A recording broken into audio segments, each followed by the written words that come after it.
This is Smoking Sessions with Chief Pressure. For this smoking session, you might need two. Y'all know I'm in Jacksonville, Florida. So in this session, we get into the Indians from here and the surrounding areas, plus a little more. Now, I know a lot of us have seen this infamous figurine before. Now, this figurine or statuette has a real interesting backstory behind it. Now, many believe this is Chief Saturiwa of the Timucua Indians in Jacksonville, Florida, including myself. But there may be another story behind it, which we're going to get into, both stories in detail.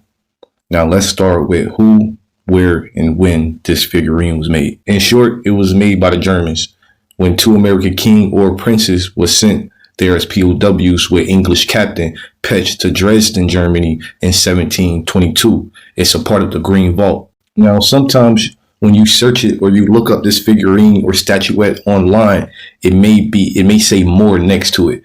But what we have to realize, like I tell people all the time, when these Europeans came over here, they used Moor as a descriptive word or a reference word to the people they knew who looked similar, who actually ruled over them for hundreds, if not thousands of years. So remember, Moor at this time was mainly used two ways: to either describe someone of dark skin no matter their origins, or describe a person who moored a ship or was a pirate. Now let's get into this article. Although facial features and skin color are a black African, but the body tattoos ethnologically exactly represented have him as well as a native of Florida, as well as the precious necklace and bracelets, jewelry chest, the feather crown, the loincloth, and the footwear that in after an engraving Deluge workshop were designed. Whether the two richly tattooed American princes who came as prisoners of war with the English captain Petch to Dresden in 1722. It goes on to say because the Green Vault was founded during an era in Europe when all people of dark-skinned origins will have been referred to as Moors, meaning black. That's why the art title is what it is. That's the only reason it has Moor in it. It's not because he was actually Moorish from the Iberian Peninsula or Africa or Europe. So nah, this is an American Indian, nothing else. You all can pause and read this part if you like, but it basically says that the Green Vault existed because the desire of Augustus the Strong, and it was a gift from Emperor Rudolph II in 1581. Now that's 200 years before this actual statuette was created, but the gems that you see in the picture itself, the emeralds, they are from Colombia. So that's for another part of the Americas. Now, I spoke on this part earlier, but it basically goes on to say that this person is not an African. This person is an American Indian, even though it has eumelanin, what they call black, which is really brown. It is not an African. All original beings have eumelanin, right? And it goes on to say that ethnologically, it's not an African. It's a native of Florida because of his tattoos, his jewelry, everything else culturally, and then plus they know who they brought to Germany, right? We'll get back to the two American Indian kings or princes later, but I want to swerve to Chief Saturiwa of the Timucua Indians, and we're going to touch on some other Florida Indians as well, but I'm going to prove that these all are so-called Negroes. Now, before we begin this part, I am not claiming to be Timucua Indian.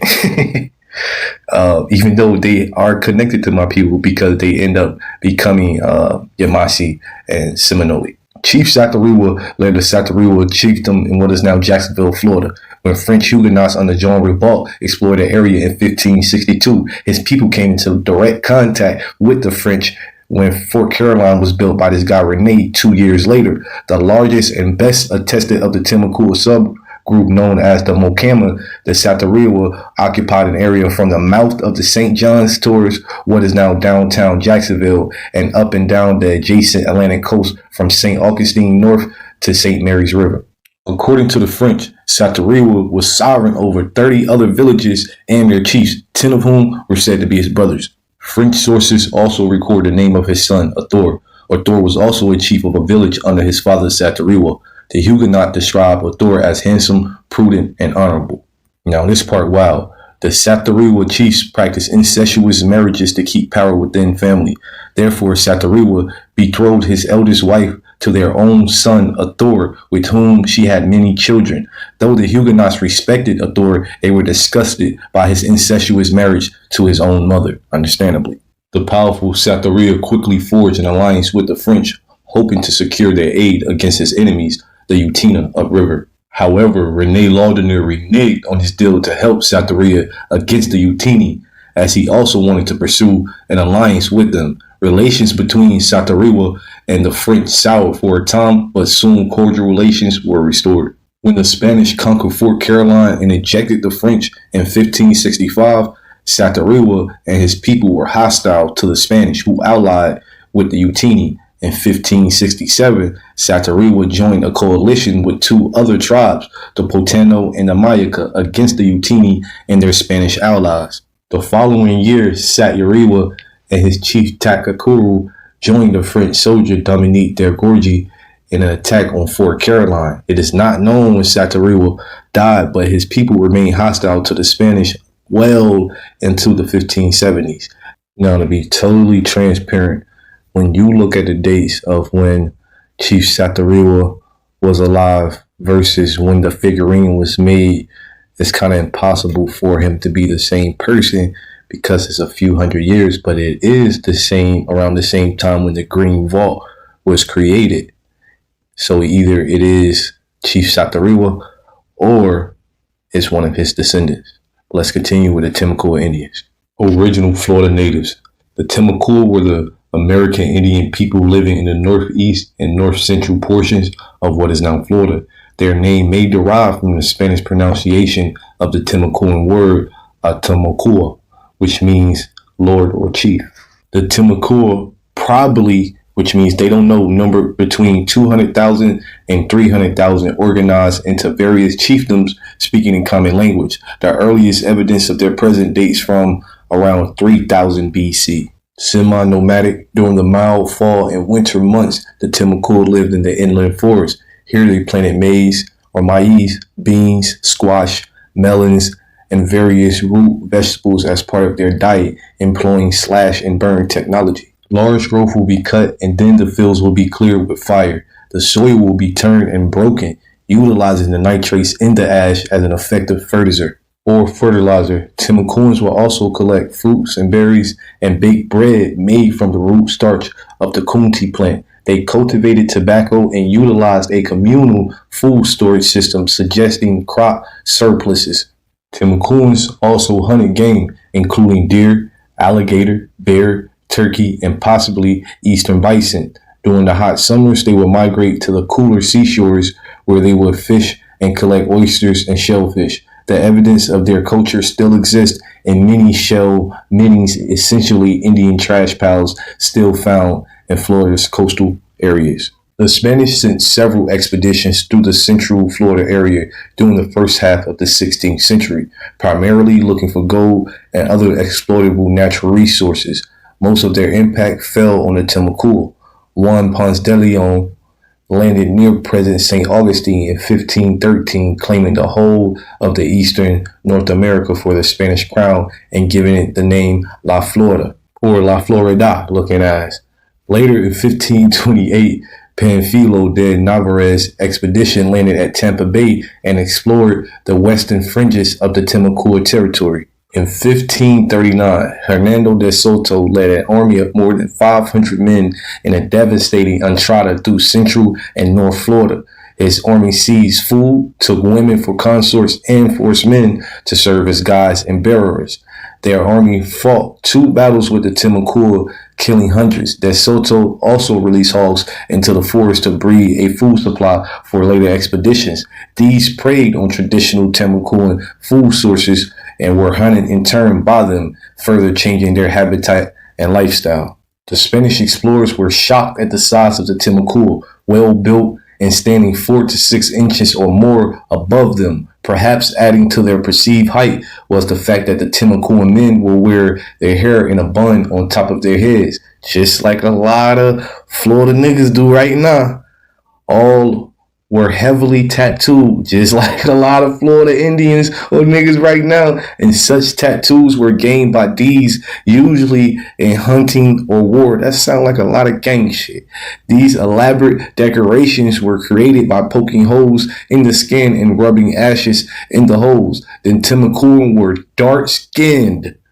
The Timucua wore dark skin with black hair. They wore minimal clothing woven from moss or crafted from various animal skins. Okay, family, so I'm not trying to give y'all so much filler. I'm just trying to get to the meat and bones. So for the next couple pages, I'm going to just be summarizing for you. So most of what we know about the Timucuan culture comes from the French, not the Spanish. So the French Huguenots came to present-day Jacksonville seeking refuge from persecution, right?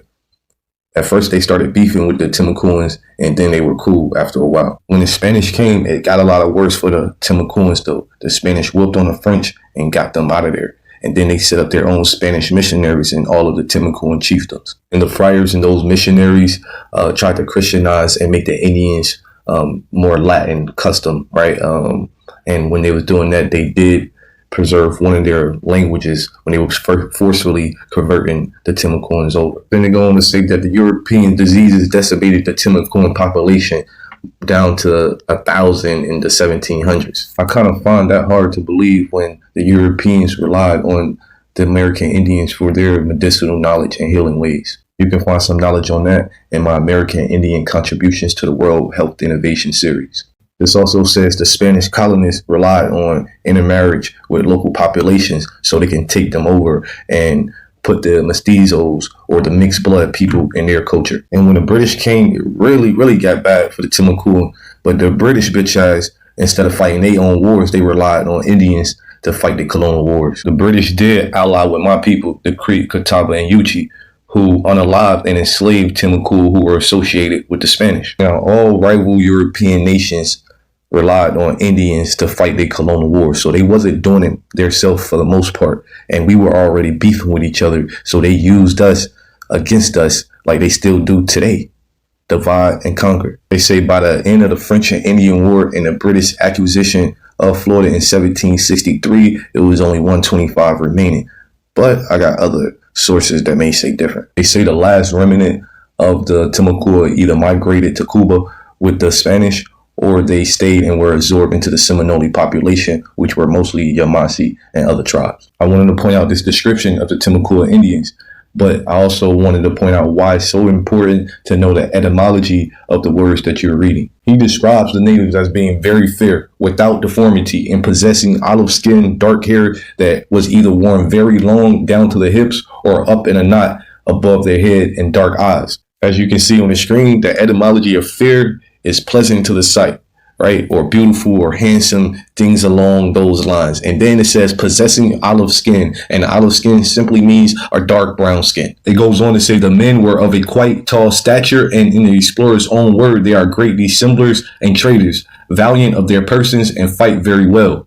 The etymology of dissembler is one who conceals his opinions, character, etc. under a false appearance, one who pretends that a thing which is not. And he probably only said that because they wasn't fully putting them on game, because in the same breath he called them valiant or brave. And also, many of the Timucuan had tattoos because it was their culture. Lauderdale was quite interested in their affairs of war. He tells us of how they trained their young men on how to run faster than their rivals by making it a game among them. And the one that kept their breath the longest and ran the farthest won. The chiefs of the Timucua made quick surprise wars on their neighbors, which astounded Lauderdale by their brevity. He said the men would paint themselves with their symbols of war, either stick their hair full of various feathers or wear it down as to appear more terrifying.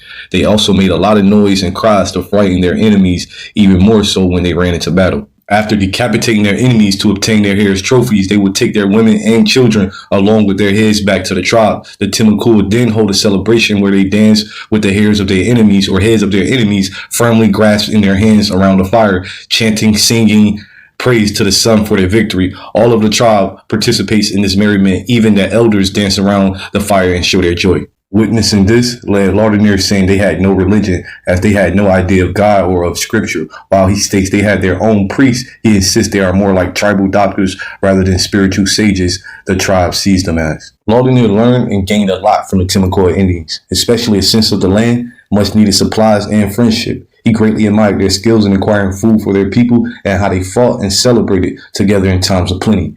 The explorer also thought they had flaws, but not many. One such flaw, to his eyes, they had no religion except for what they saw around them. They had no concept of the Christian God or of his scripture. Here's more gems about the Timucua Indians and the neighboring tribes. Pause and read as you need. I'm just going to point out a couple things along the way. Like the Indians were governed by territorial and local chieftains, known as Caquis by the Mocama and Micos by the Gwali, and by lesser ranking functionaries within each of the coastal villages.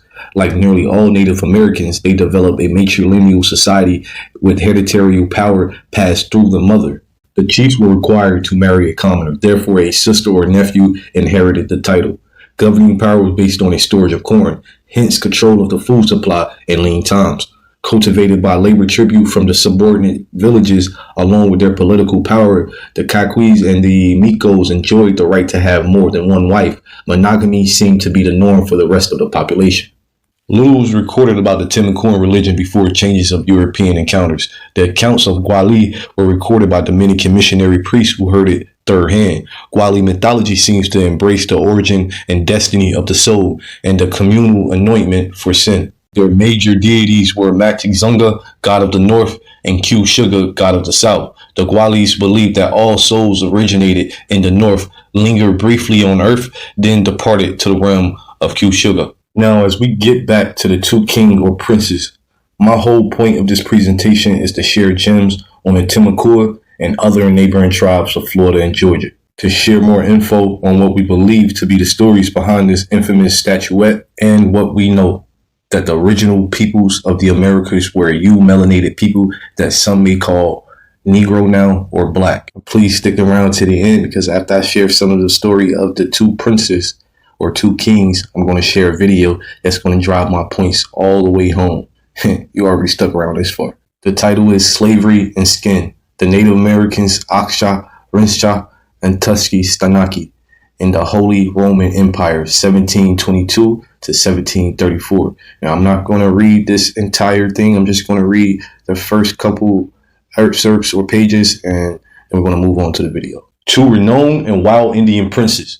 In early January 1722, an unlikely group of 4 travelers arrived in Frankfurt and Maine and made their way to the Imperial Crown Guest House. The man in charge was English, styled a sea captain. The oldest of the group, he spoke no German and communicated through an interpreter later described as a Jew in German clothing or an Englishman who speaks German. 2 others, young men in their 20s, were the reason the group was traveling. They were decorated everywhere on their bodies with hieroglyphic figures and characters, and no one could view them for a crutcher. Marked from head to foot with extraordinary images of suns, moons, snakes, as well as other figures and complex patterns. They were also battle scarred. No one had ever seen anyone like them in this part of Europe. The 2 men were Native Americans, Aksha and Tuskegee Stanaki, as they later signed their names. As captives of the Carolina slave trader, their elaborately decorated bodies had become profitable curiosities to which viewing accesses were sold. Aksha, the older man, was Chata. Tuskegee Stanaki, the younger, likely Creek. They traveled with their goofy owner, a quote-unquote considerable Indian trader named John Pike, and they were described as slaves in many sources documenting their time in the Holy Roman Empire. Pike took the men from Charleston, South Carolina to England in 1719, then to France in the summer of 1720. Sometime later, the group of 4 men must have entered the Holy Roman Empire, and by January 1722, they had reached Frankfurt and Maine. After Vienna, blah, blah, blah, faithfully to Dresden, capital of the Electorate of Saxony. Of the years they spent in Europe, they lived for a decade in the lands of Augustus the Strong, King of Poland and Elector of Saxony, first in Dresden, then in Warsaw. They were slaves when they first entered Saxony, and it is not clear how or if they ever were considered free. They were tough, adaptable, cross-cultural survivors, and their story demands to be told elsewhere in more detail. By establishing some essential facts about their route through Central Europe and their reception by Germans, however, we can both establish a foundation for further study of these men in Native history and uncover new attitudes towards skin, slavery, and race in Germany in the early 18th century. The lives of Oscar and Tuskegee help reveal how the Germans understood the 3 pillars of the Atlantic world in terms of the hieroglyphic figures and Indian characters they bore on their skin. Aksha and Tuskegee crossed the Atlantic as captives of John Pike, a notorious enslaver of native people in the American Southeast. He was born around 1670 in England and made his way to the Carolina colony, where by 1694 he owned a small plantation in Goose Creek outside of Charleston. Known for their violence and duplicity, the quote-unquote Goose Creek men included many settlers from the Barbados, England's first slave society. In Carolina, these men kept enslaved Africans, but they also turned to what they knew and started enslaving Indians, or rather encouraging them to enslave each other than buying up captives. As one of these Goose Creek men, Pike ranged west to as far as the lands of the Creek and Cherokee, exchanging guns, powder, and other manufacturers for furs, hides, and enslaved native people, and he rose to become an important Indian slave trader in the years after 1700. He spoke at least one native language, perhaps the Mobilian trade language, also called the Chickasaw-Choctaw trade language. Leaning defensive and raiding parties of Africans, native people, and Europeans, Pike's greed and lawlessness helped provoke a conflagration called the Yamasee War in 1715, an American Indian rebellion so extensive that Charleston itself was at risk of destruction. Oxia and Tuskegee may have been captured during the wave of violence. When the Yamasee War ended in 1716, Pike was politically outmaneuvered and essentially banished from Carolina. His days as an Indian trader had come to an end. But he still possessed a number of Indian captives, among them Oxia and Tuskegee. Aged about 27 and 22 years old, the two young men were from somewhere to the west between the English province of Carolina and the Mississippi, according to one account. Their names offer some evidence of their origins. Oscar Rinska, the older, was probably Choctaw. The younger Tuskegee, Sanaki, may have been Muskogee Creek. When they arrived in Bristol in August 1722, their full names were given as, which you can all read on the screen. Now, the name of the elder man, billed as the son of the emperor of the Natchez, actually offers some strong evidence of Choctaw origin. Working from the newspaper rendering, a native language expert has observed that most of the words in the first name definitely seem to be Choctaw. Okicharinga equals Oknalicha equals brought to life. Tikwatabi equals Tikbatibi equals kills first, a classic Choctaw war title. Toholochi equals Tushalak equals will translate. Yinka appears to be totally fraudulent. And the name given for the younger man, Tusket Tanaji, clearly seems to be the Muskogee word for Tanoki, which means warrior. Also, Miko means chief in Muskogee. Scholars agree that some parts of each name were likely invented by their captor Pike. After the men had become fluent in German, they signed their own native names as Aksha, Rinsha, and Tuskegee Stanaki on a 1725 letter requesting permission to be baptized. These names correspond to the Choctaw and Muskogee Creek elements in their respective names, as given earlier by Pike in London and Breslau. Given the discovery in 2018 of this document featuring their distinct signatures, I use Aksha and Rinsha and Tuskegee Stanaki as the most accurate versions of the native names of these men. And family, I know I butchered these names. Y'all don't gotta tell me. I tried though. This map shows the southeast on the eve of the Yamasee War in 1715, showing the possible origins of Aksha and Tuskegee. All reports agree that both men were inscribed from head to foot in an extraordinary array of permanent markings. Sometime in 1719, Pike, who had spent his life dealing in commodified human bodies, decided to exploit these dermal marks by taking the American Indians to England for display. They arrived in London in August 1719, where Pike charged all manner of people, all manner of prices to see them, and the intricate patterns and images on their skin, presenting them as native princes or kings. Announced by a newspaper advertisement or handbill, Pike would set up shop at an inn or coffee house and charge visitors a few pence to see them. London's theaters, he discovered, will pay for the men to attend a play, counting on a bigger audience once it's known the princess will be in attendance. On one occasion, they were made to perform a war dance. By the spring of 1720, however, London had grown tired of this sensation and of Pike, whose greed seems to have been evident to all observers. Pike and his captives departed for Paris, arriving there in late May or early June 1720. Their visit coincided with the collapse of the Mississippi bubble and was not a success. Their trail of Oscar and Tuskegee and John Pike disappears between the summer of 1720 and January 1722, when they arrived in Frankfurt. As we will see, their time in the Holy Roman Empire would transform the two native men. If you want to find out more about them, research it online. But I hope y'all enjoyed this presentation. Peace, love, and power to my people. So looking at this map, on the map that they claim said to America. Now that we know it doesn't say that, if we look at it, we can look at the culture of the people and see who is really there. So this says Ocala. Now this is Ocala, Florida, and this is talking about the Ocalawaha, but it says that the Ocalawaha division of Seminoles descend from the Yamasee. But they can't be Seminole if the Ocalawaha were already in existence before the Seminoles. But we know that they're Yamasee. But how? It says betray their origin by the dark color of the skin. This is found in the book Black People Are Indigenous to Americas. This is also seen where they were considered Negroes by being carried away, and they also were called slaves or captives of the Seminoles, but we know they were not.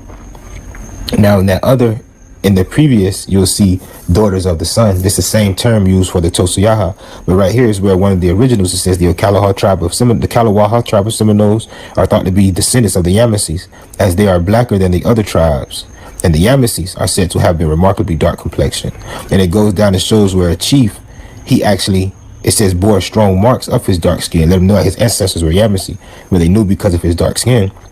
Now, these particular Yamasee, the Morgaricacans, this is where the word American comes. So it says the earliest appearance of a variant of the name of Morgaricacan and the land that eventually became the United States is recorded by the Spanish in 1680 as Amacracy, a tribal name contained in the name of the Florida mission, El Nombre de Dios de Amacracy, which was acknowledged as a Yamasee town located in the Timucua province of La Florida. Swanson applied the name Amacracy as the original name of the Yamacraw, and the abbreviated form of the name Yamasee appears in South Carolina records as Amasi. So this word, the Americans, we know that could also be the Amorgaricacans, and they're talking about the Yamasee. Now this guy, he was like, oh well, these lands were called Mayaka. You don't know what you're talking about, but this is where he gets it from. He gets it from, again, Augustus Lee Plungent, who was talking about the land of Mu, and he called Mu Atlantis. Here we go. Queen of Mu went to Egypt. Her brothers worshipped in Egypt. This is ridiculous. But now I have a book called The Yamasee Indians from Florida to South Carolina. In the index, you see Yamasee towns. Now, one of those towns is actually Mayaka. So I'm going to show you where this actually, where it comes from. So here it's talking about the Mayaka. And what we're going to do is we're going to find out what Indians were actually in the town Mayaka. And so here we have Fra Juan Costamo, a friend of the friar who had carried off the bells, volunteered some years later that the Yamasee of Mayaka were an indomitable, unreasonable nation who would not settle down and plant, and that Friar Bartholomew had made himself sick trying to chase them down. But if someone is running away, that would make them Seminole, right? That's a bone. But you're trying to chase these people down to plant, but these things naturally grow for them. You say that they eat grass and weeds and roots, but these things naturally grow from them. For them, you wanted to make them slaves, but you couldn't. So you considered them indomitable, unreasonable. But one thing they didn't call them, one thing they did call them also was a nation. This was a nation of people there. There you go again, Mayaka. So even when the Timucuas actually were sent down to go against rebels of Mayaka, but it wasn't the Yamasee, but later occupants. So the Yamasee were already there. So when we're talking about Mayaka, when we talk about Ocala or the Ocalawaha, their ancestors were there and they're still here today.